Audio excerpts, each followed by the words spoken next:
Philippe Catherine, est-ce que tu es fou ? Bonjour. Le portrait que nous vous proposons aujourd'hui n'est autre que celui du chanteur français Philippe Catherine, que certains nomment Philippe Latrine. Vous voyagerez à travers un univers peu connu jusqu'ici. La perversion dans les textes à l'encontre d'enfants, une attitude libertine sous couvert d'une créativité, des pratiques obscures. Si vous ne saviez toujours pas de qui il s'agit, cette récente photo vous rafraîchira sans doute la mémoire. Parce que moi, mon champion, donc c'est un artiste, peut-être le plus grand artiste que la République décadente ait jamais connu. Il a véritablement illuminé tout l'été de sa grâce et de sa peau toute fripée. J'ai nommé Philippe Catherine. Voilà, qu'on voit ici. Je vais laisser toute la chronique, ça fera plaisir à ma mère qui nous regarde. Alors, qui est Philippe Catherine, Clémence ? Non, répondez pas. C'est pas une question, c'est juste pour donner du rythme. Philippe Blancheur, donc, grandit en Vendée dans une famille catholique et traditionnelle, intéressant pour la suite. Sa mère est institutrice dans une école privée à Chantonnay. Lui décide d'entamer une carrière de chanteur et se choisit pour nom de scène Catherine, en hommage à Catherine Deneuve. Merci de suivre les autres. Il commence à devenir célèbre au milieu des années 2000 avec le titre Luxor J'adore. Puis il se caractérise par un univers très glauque et absurde où il devient notamment assez difficile de savoir ce qui relève du premier ou du second degré. Notamment, il se vante d'avoir un temps collectionné ses excréments, je cite dans une interview de 2016. Bon, c'est qui vrai... n'a pas fait ça. Oui, voilà. C'est vrai il sait même pas que c'est illégal d'ailleurs, peut-être. C'est vrai qu'à une époque, j'ai collectionné mes excréments. Ils formaient une sorte de photographie des moments de ma vie. Pour moi, c'était un peu comme des sculptures de Rodin, mais j'ai arrêté, ça me faisait chier. Donc, tu as ce privilège de... J'en suis conscient. Eh oui. Mais qu'est-ce qui t'a amené à commencer à faire cette collection, ce travail ? Ce qui m'a emmené, c'est qu'en fait, j'avais de plus en plus de mal à tirer la chasse d'eau, en fait.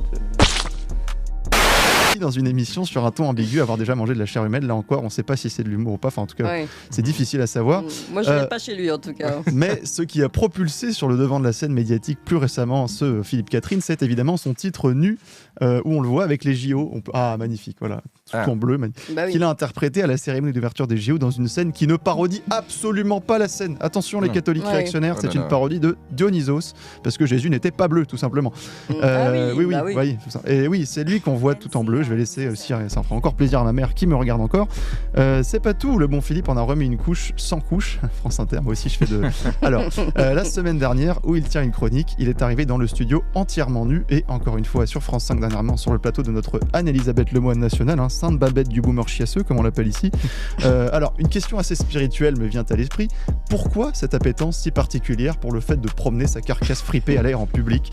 La réponse, chère Clémence, est à chercher du côté des paroles de la chanson nue. Je vous cite, attention, c'est de l'art subventionné. Est-ce qu'il y aurait des guerres si on était resté tout nu ? Non. Ou cacher un revolver quand on est tout nu ?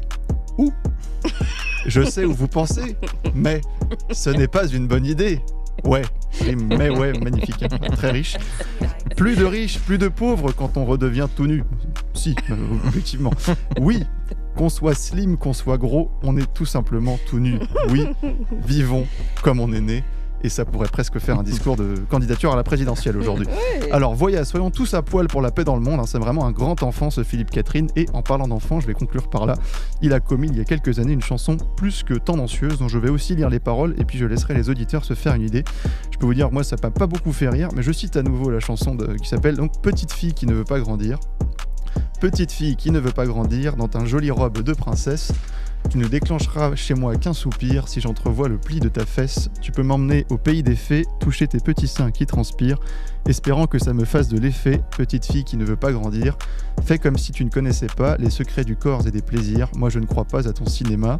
Elle lèche les boules de vanille comme ça, elle lèche les boules de myrtille comme ça. On a toujours besoin de savoir qu'on a toute la vie devant soi. Tu suces ton pouce et c'est excitant, tu offres aux hommes un plaisir sans risque.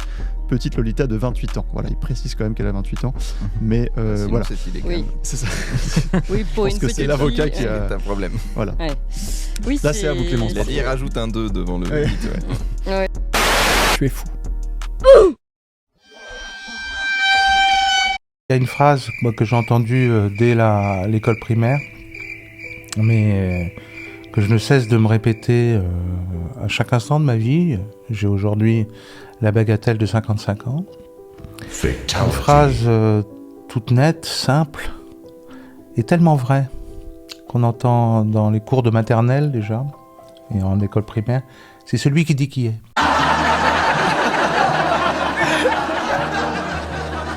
Eh bien oui, la bonne réponse était donc la réponse B. Je suis sûr que vous l'aviez à la maison. Il est désormais interdit de porter un pull sur les épaules. Philippe, on a la chance, il va nous interpréter son nouveau titre Nu. Je vous laisse rejoindre le piano. À tout à l'heure, Philippe. Messieurs, dames, Philippe Catherine.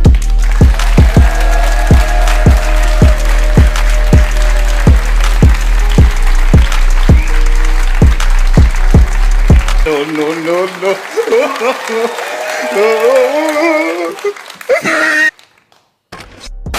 Il fallait sacraliser ces objets, ces pièces, et que cette sacralisation ne pouvait se faire que dans une sorte d'antithèse à la religion. C'est-à-dire, par exemple, c'est vraiment l'anti-Eucharistie.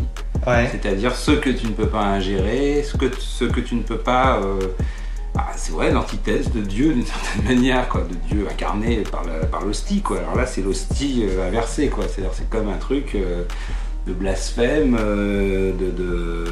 je sais pas, de négation, quoi, d'une certaine manière de la religion. Je voyais ça comme ça, quoi. Enfin, bon, peut-être d'ailleurs je le vois moins comme ça maintenant, parce que tout d'un coup, là, je rentre dans un rapport presque plus familier avec ces objets, donc je suis moins dans cette idée, mais bon, en même temps, il y a ça, quoi.